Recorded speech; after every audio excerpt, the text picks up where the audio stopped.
இந்த பதிவில் ஒரு 50 வயது நபர் ஒரு 10 ஆண்டு காலமாக அவர் வரன் தேடி வருகிறார். அவருக்கு வரன் கிடைக்கவில்லை. நம்மகிட்ட வந்திருக்கிறாங்க.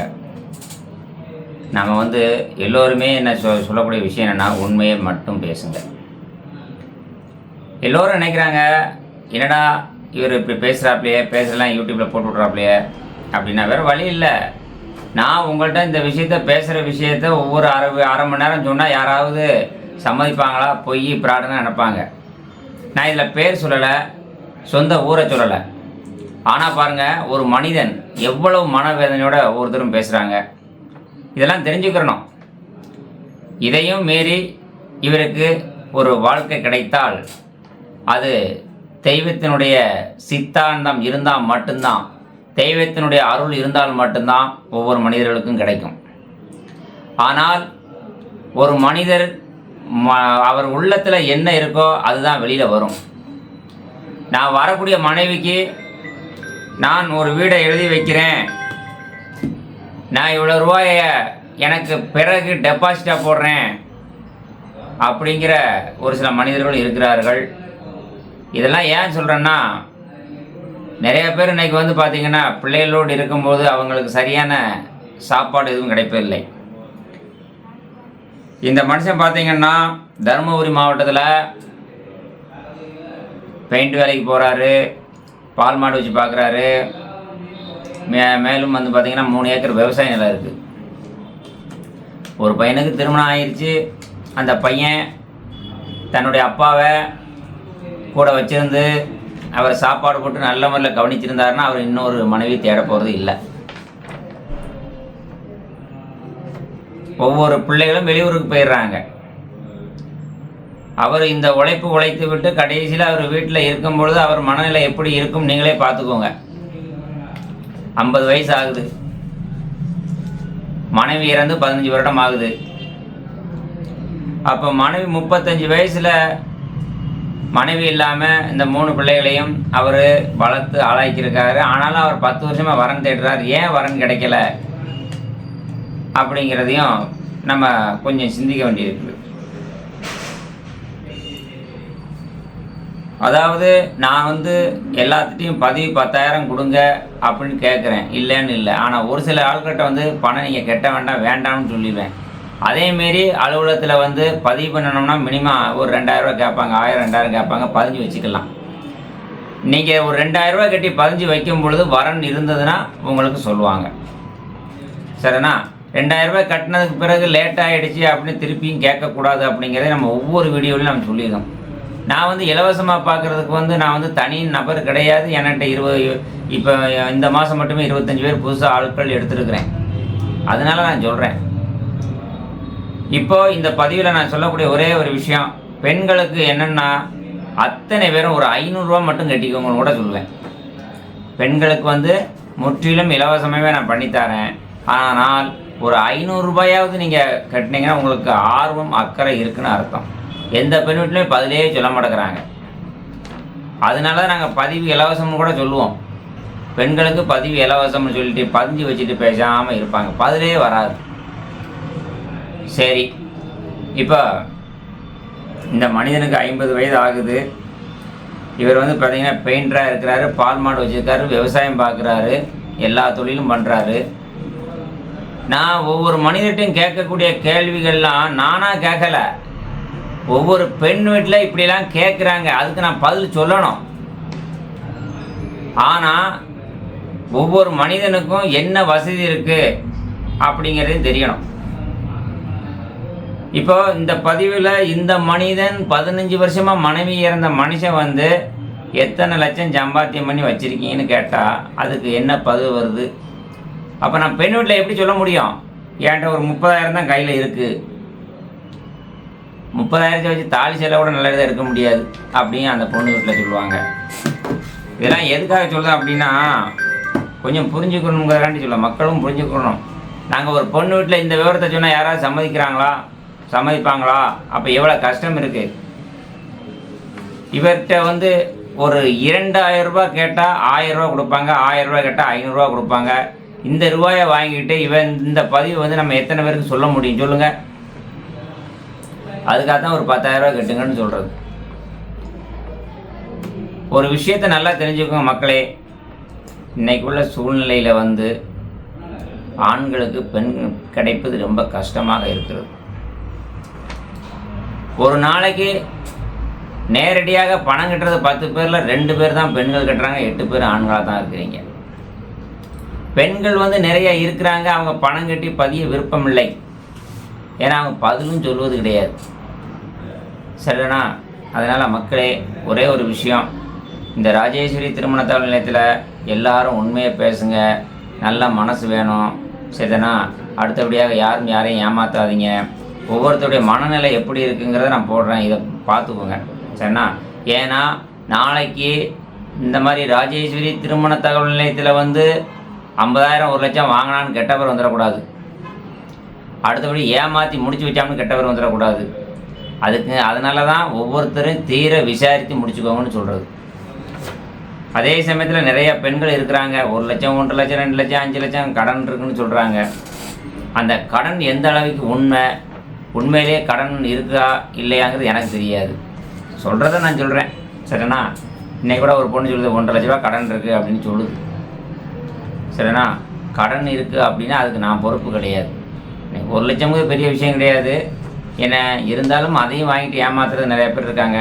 இன்றைக்கி வந்தாங்க 1 லட்சம் கடன் இருக்குன்னு, நாளைக்கு வாங்கம்மா நான் பேசுகிறேன் அப்படின்னு சொல்லிட்டேன், நேரம் இல்லை அப்படின்னு சொல்லிட்டேன். ஓகே, இப்போ இந்த நபரை வந்து பேசுகிறத கொஞ்சம் ஆடியோ கேளுங்க, கேட்டுட்டு உங்களுடைய கருத்துக்களை சொல்லுங்கள். நன்றி.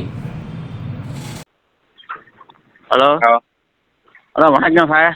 வணக்கம். தருமபுரியிலேருந்து பேசுகிறேங்க. சொல்லுங்கள். நம்மள்ட்ட பார்த்தீங்களா எதுனா? யார் பேசுகிறீங்க? ராஜேந்திரன். ராஜேந்திரன். 48 வயசா 50 வயசா? 49. 49 வயசு. ஞாபகம் இருக்குது. சொல்லுங்கள். வாணிய செட்டியார் தானே? வாணி செட்டியார் தான். ஆமாம். ஒரு 1000 ரூபா பணம் வேறு கட்டியிருந்தீங்களே? ஆமாங்க. ஞாபகம் இருக்குது. சொல்லுங்கள். இல்லை, அன்றைக்கே பார்த்து சொல்கிறேன். நான் கேட்டதுக்கு பார்த்து சொல்கிறேன். நீங்கள் நான் இப்போ உங்களை சந்தித்து கூட ஒரு வாரம் ஆச்சு பேசி. ஒரு வாரம் ஆச்சு. அதுக்கு முன்னாடி நான் உங்களை பேசலை, என்ன தொந்தரவு பண்ணக்கூடாதுன்ட்டு பேசவே இல்லை. ஏன்ட்ட பெரும்பாலும் பேசவே முடியாது. வரணும் தான் நானே உங்களுக்கு அனுப்புவேன்ல, நானே பேசுவேன். வரணும் இருந்தா நானே உங்களுக்கு அனுப்புவேன்னு சொல்லியிருந்தேன் இல்லையா? சரி, பணம் என்ன இது? சொல்லுங்க. பணம் நான் என்ன சொல்லி காட்டினேன், எங்கள் ஏரியாவில் இருக்குதுன்னு சொன்ன பின்னாடி தான் நாங்கள் போட்டோ அனுப்பிச்சு பின்னாடி நான் பணம் கட்டினேங்க. சொல்லுங்க. புரியல. பணம் எதுவும் கட்ட வேண்டாம்னு நினைக்க சொன்னேன்ல? இல்லைங்க, நான் வந்து எங்கள் ஏரியாவிலே இருக்குதுன்னு சொன்ன பின்னாடி தான் நான் போட்டோ அனுப்பிச்சு ஒரு வாரம் கழிச்சு தான் பணமே கட்டினேங்க. சரி சரி. அன்னைக்கு நான் உங்களை திரும்ப என்ன சொன்னேன், இனிமேல் பணம் கட்ட வேண்டாம்னு சொல்லியிருக்கேன்ல? பணம் கட்டலையே, நாள் தள்ளின்னு போனால் எப்படிங்க அர்த்தம்? இது எப்படிங்க 10,000 கட்டினா மட்டும் உடனே உங்களுக்கு கிடைக்குதா? நான் உங்களை 10,000 ரூபா கட்டுங்கன்னு சொல்லலை, இப்பவும் பணம் கட்ட வேண்டாம்னு தானே சொல்கிறேன். கட்ட வேணாம்னு சொல்லலைங்க. எங்கேயே கண்ணில் நேரில் பார்த்து ஒருத்தர் பேசியே இப்போ வேலைக்கு ஆகிறதில்ல. இப்போ இது வந்து போன் மூலியமா என்னைக்கும் அடிக்க போடுங்க. கேளுங்க, ஒரு நிமிஷம் கேளுங்க. என்ன சொன்னீங்க? வாணிய செட்டியார். வாணிய செட்டியார்ல கேட்டிருக்கீங்க. 49 வயசு. படிப்பு வந்து 12 வரை படிச்சிருக்கீங்க. ஆமாம், ஓகே, ஞாபகம் வச்சிருக்கிறேன். சரிதானா? வயசு 49 வயசு 50 வயசு ஆகுது. ஆமாங்க. ஆமாம். மாதம் உங்களுக்கு வருமானம் ஒரு 20 ரூபா வருதுன்னு அன்னைக்கு சொன்னீங்க. ஆமாம், சொன்னீங்க. 20,000 ரூபா வருதுன்னு சொன்னீங்க, ஞாபகம் இருக்கா? ஆமாம். இதெல்லாம் என் மண்டையில் வச்சுருக்கேன். தருமபுரி இது தருமபுரி மாவட்டம் தானே? தருமபுரி மாவட்டம் தானாங்க. ஆமாம். இவ்வளவு தான் என்னால் ஞாபகம் வச்சுருக்க முடியும். இப்போ அதுக்கு பிறகு எந்த விவரமும் உங்களை பற்றி எனக்கு தெரியாது. இப்போ உங்கள் விவரம், முதல் மனைவி என்ன ஆச்சு? முதல் மனைவி இறந்துட்டாங்க. மனைவி இறந்துட்டாங்களா? ஆமாம், இறந்துட்டாங்க. சரி சரி. ஆமாம். ஏன்னா நான் அன்னைக்கு அதுக்கு பிறகு உங்கள்கிட்ட ரொம்ப பேசலை. அதுக்கு பிறகு எனக்கு அது தெரியாதுல்ல. நான் சொல்கிறது, நான் என்னுடைய ரூல்ஸ் பிரகாரம் நான் சொல்லிடுறேங்க. ஃபஸ்ட்டு பாருங்க சொல்லிங்க, கேட்டுக்குங்க. முதல் மனைவி இறந்துட்டாங்க. சரி. இருக்கிற உண்மை அதே தான் சொல்லுவேன், இருக்கிறத தான் நடக்கிறதான் நான் சொல்லுவேங்க. முதல் மனைவி இறந்துட்டாங்க. சரி. எனக்கு 3 பசங்க இருக்கிறாங்க. சரி. பையனுக்கு கல்யாணம் பண்ணிட்டுங்க. சரி. 2வது பையனுக்கு பார்க்கலான்னு பார்த்துன்னு தான் எங்களுக்கு ஒன்றும் செட் ஆகலைங்க. அது ஆ.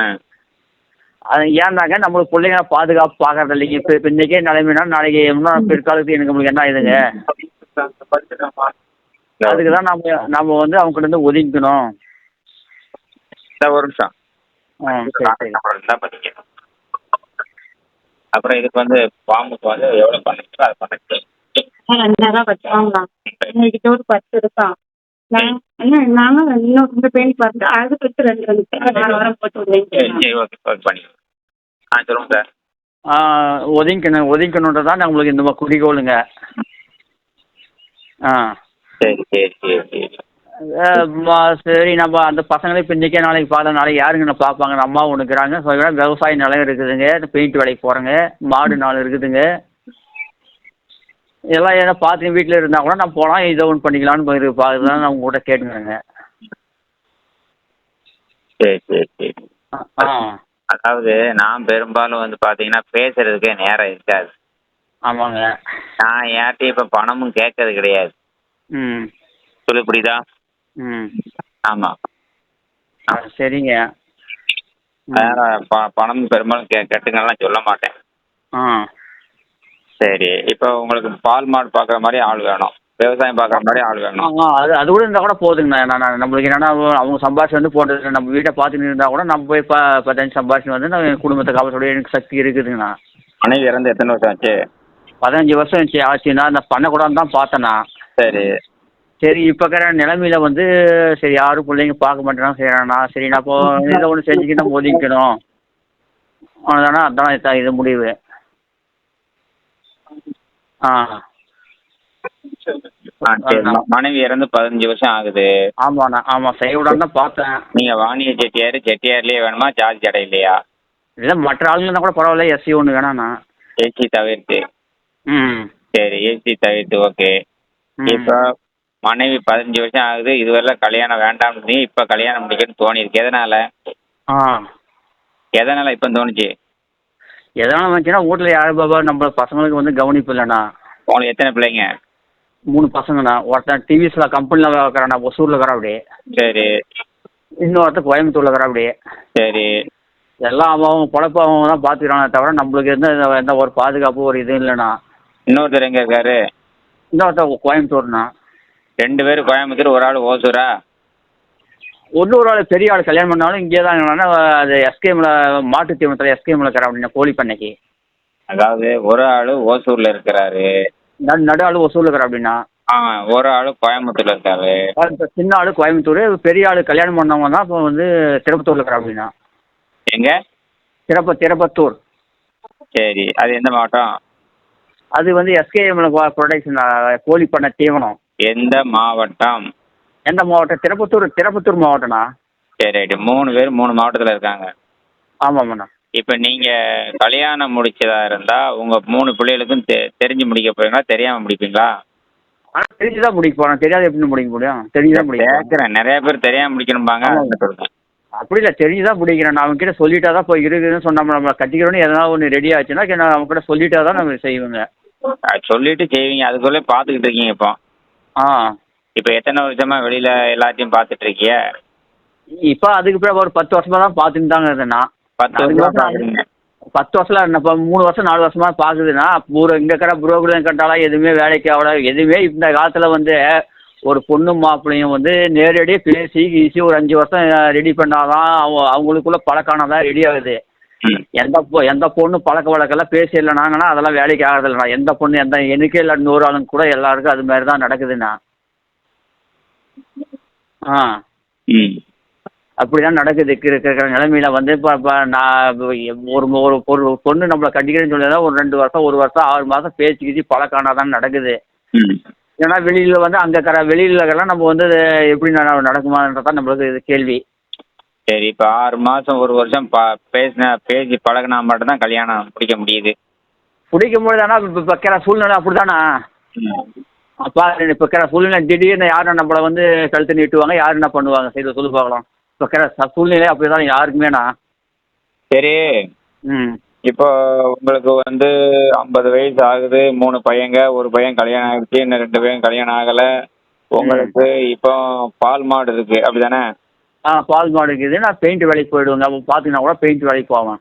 பால் மாடு எத்தனை இருக்கு? 3 மாடு இருக்குதுண்ணா. 3 மாடை பார்க்கணும். விவசாயம் இருக்கு இல்லையா? விவசாயம் நல்லா இருக்குதுண்ணா. எவ்வளோ இருக்கு? விவசாயம் 3 ஏக்கரா இருக்குதுண்ணா. 3 ஏக்கரா? ஆமாம். சரி, பால் மாடு 3 மாடு வச்சிருக்கியே, சாணினி அள்ளி போடணும், பார்க்கணும். அதுக்கே 2 பேர் வேணும். விவசாயம் இருக்குது 3 ஏக்கரு, அதை பார்க்கணும். இது போக நீங்கள் பெயிண்ட் வேலைக்கும் போயிடுவீங்க. ஆமாண்ணா. சூப்பர், நல்ல உழைப்பாளியாக தான் இருக்கீங்க. ம். சரி. நான் எந்த குடி பழக்கம் ஆன்சு எந்த வித பழக்கம் இல்லைங்கண்ணா. எங்கள் ஊர்லேயே கேள்வி எங்கள் குடும்பமே ஒரு இதுண்ணா. சரி. எங்கள் கூட என் குடும்பமே ஒரு இதுண்ணா.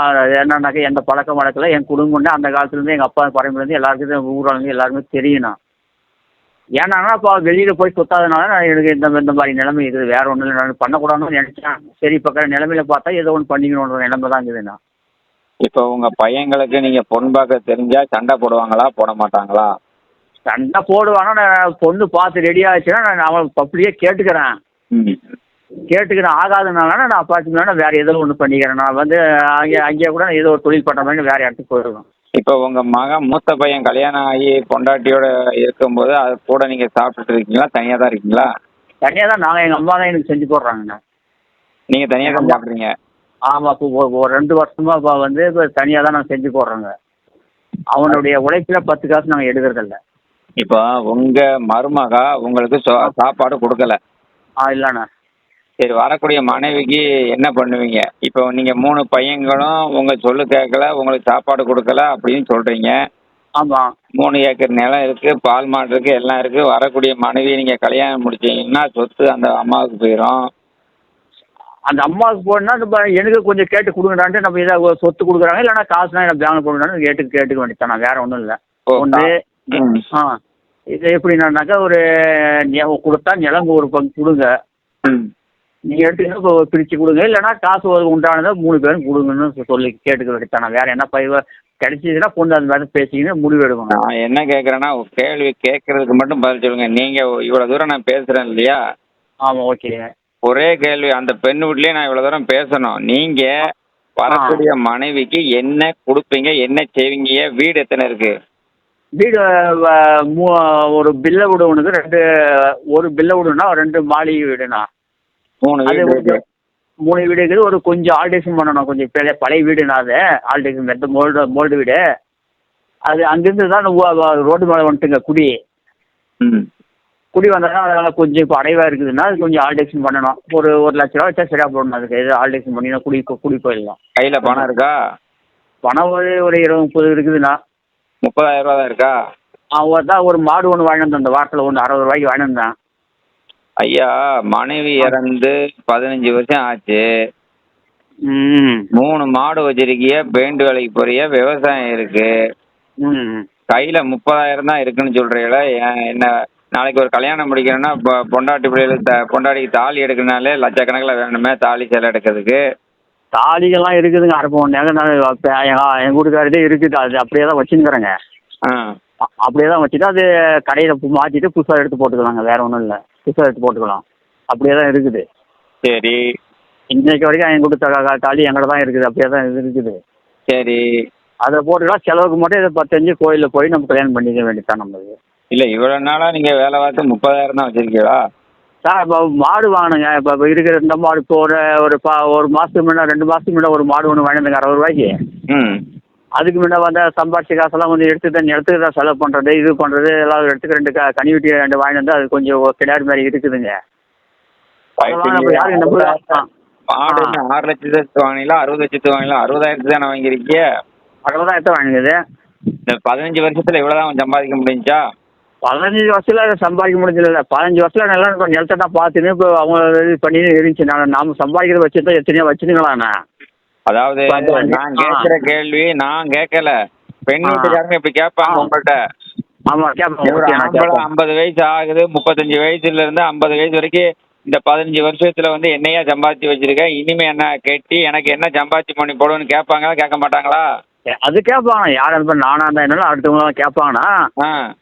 கேட்பாங்கன்னா நான் அதுக்கு தகுந்த மாதிரி பண்ணிக்கிறேன். வரவங்களுக்கு நான் அதுக்கு தகுந்த மாதிரி பண்ணிக்கிறேன். உங்களுக்கு என்ன வேணுமோ நான் நிலத்தில் வேணும்னா வேணும்னா 2 கல்யாணம் விட சொல்கிறேங்க. அது பண்ணிக்கலாம். இல்லைன்னா காசு வேணும்னாங்க நான் ஏதோ ஒன்று அவங்க போட சொல்கிறேன். ஐயா வெட்டியா பேசுறதுக்கு நான் ஆள் கிடையாது. நான் என்ன இப்ப கேட்கறேன்னு கேள்விக்கு முதல்ல புரிஞ்சுக்கோங்க. ஆ.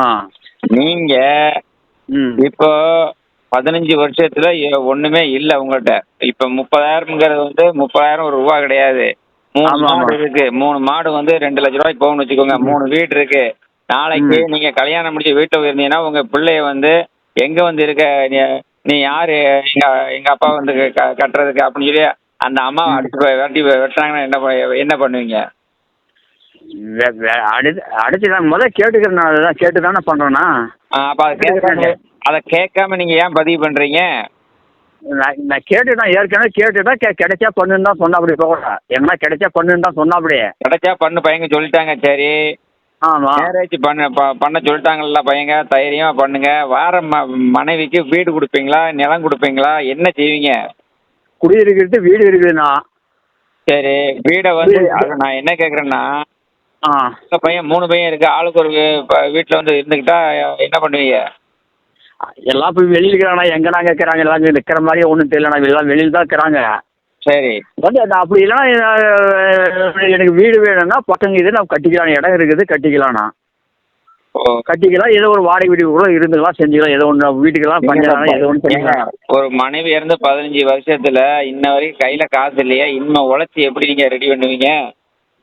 உழைச்சின்னா இப்போ இருக்கு இப்போ என் பசங்க வந்து பண்ணி மாட்டாங்க. நான் தான் பண்ணி நான் தான் நிலத்தை ஓட்டி நான் தான் பண்ணி மாட்டாங்க. அவங்க கிட்ட கூட வரதில்லைங்கண்ணா. ஒரு கிட்ட கூட மாசம் வரதில்ல. சரி, நானும் இப்போ இது மாதிரி விட்டுட்டு அந்த நிலத்தை பாதுகாக்கிறது யாருண்ணா? அது அப்பா சொத்து பாதுகாக்கிறது யாரு சொல்லுண்ணா?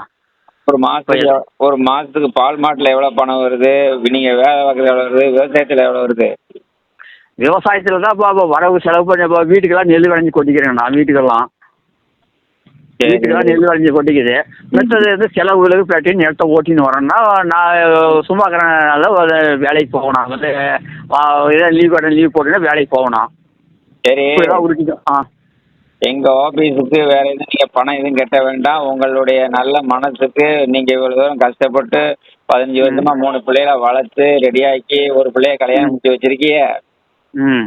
உங்களுக்கு குழந்தையோட வந்தாலும் ஏத்துக்கிருவீங்களா? குழந்தை இல்லாத தான் பரவாயில்லண்ணா. குழந்தையோட வேணாண்ணா. சரி, எத்தனை வயசுல இருந்து எத்தனை வயசுக்குள்ள வேணும்? ஒரு 45 வயசு இருந்தால் போதுண்ணா. 40லேருந்து 45ண்ணா. 40ல இருந்து 45 வயசுக்குள்ள வேணும். ம். சரி, 40ல இருந்து 45க்குள்ள வேணும். உங்களுக்கு 50 வயசு ஆகுது. ஆமாண்ணா. சரி, இப்போ இந்த 10 வருஷமா அலைஞ்சு இப்போ முயற்சி பண்றீங்க, ஒன்றும் அமையலைன்னு சொல்லியிருக்கீங்க. உங்களுக்கு நல்ல இதாக அமையறதுக்கு நான் வந்து முயற்சி பண்றேன். சரியா? ஆ, சரிண்ணா. எங்க ஆபீஸ்ல 1000 ரூபாய் கட்டி பதிஞ்சிருக்கீங்க. இன்னும் பணம் எதுவும் நீங்க கட்ட வேண்டாம். பணம் நம்ம கட்டிக்கலாம்ண்ணா. நம்ம வேண்டாம். ஐயா, கெட்ட வேண்டாம். முடிஞ்சிச்சுன்னா நீங்க பார்த்து ஏதாவது செய்யுங்க. இனிமே பணம் எதுவும் கட்ட வேண்டாம். ம். ஆமா, இந்த நம்பருக்கு நீங்க போன் பண்ண வேண்டாம். நானே உங்களுக்கு எதுவும் அமைஞ்சதுன்னா கூப்பிடுறேன். சரி பண்ணுங்க. ரொம்ப நாளாயிடுச்சுன்றதான் பார்க்குது, வேற ஒன்றும் இல்லைங்கண்ணா. எப்படி? ரொம்ப நாளாயிடுச்சு. எவ்வளவு நாள் ஆச்சுங்கய்யா? இல்லை இப்போ செய்யலான்ட்டு இப்போ 2-3 வருஷம் இப்போ நாள் தள்ளிட்டே போகுது. இப்போ என்ன நேரம் போய் என்னான்னு தெரியல. நேரம் தள்ளிட்டே போகுது. சரி. அதுதான் நான் பார்க்குது. ஏதோ ஒன்று முடிச்சிக்கலான்னு தான் பார்க்குது. நான் ஏதோ ஒன்று தள்ளிட்டே போகுதுன்னு. நம்ம ஒன்றும் அதுக்கு மேலே இன்னும் 1 வருஷம் 2 வருஷம் பண்ணி நம்ம என்ன பிரயோஜனம் சொல்லி போகலண்ணா. சரி சரி சரி, நம்ம ஆஃபீஸில் நீங்கள் 1000 ரூபா நீங்கள் கட்டி 1 மாதம் ஆச்சு. சீக்கிரமாக முடிச்சு கொடுக்க சொல்கிறேன்னு. என்னவோ பண்ணுங்க சார். அதனால் உங்கள் பெங்களூர் பொண்ணு கூட கேட்குறான், சிந்தாமணின்ற பொண்ணு கூட கேட்டு பாருங்க. நான் இப்போ வந்து பார்த்துட்டே கூட என்ன முடிவு எடுக்கட்டுங்க. ஐயா, நான் ஒரு விஷயம் கேளுங்க. இப்போ நான் யார்ட்டையும் பணம் கேட்கறது கிடையாது. நீங்கள் நம்ம ஆஃபீஸில் இன்னொரு ஐயா உங்களுக்கு கேட்டிருக்கறதுனால பதிவு பண்ணி வைக்கிறதுக்காண்டி உங்களுக்கு 1000 ரூபா கட்டி பதிவு பண்ணி வச்சிருக்கீங்க. உங்கள் விவரத்தை பொண்ணு வீட்டுகளுக்கு நான் சொல்கிறேன். சரியா? யூடியூப்ல நிறைய பொண்ணுகள் வந்துகிட்டு இருக்கு. சரியா? உங்க விவரத்தை யூடியூப்ல பார்ப்பாங்க. பார்த்துட்டு கேட்டாங்கன்னா நான் சொல்றேன். சரியா? சரி, ஓகே பண்ணுங்க. சரிங்க.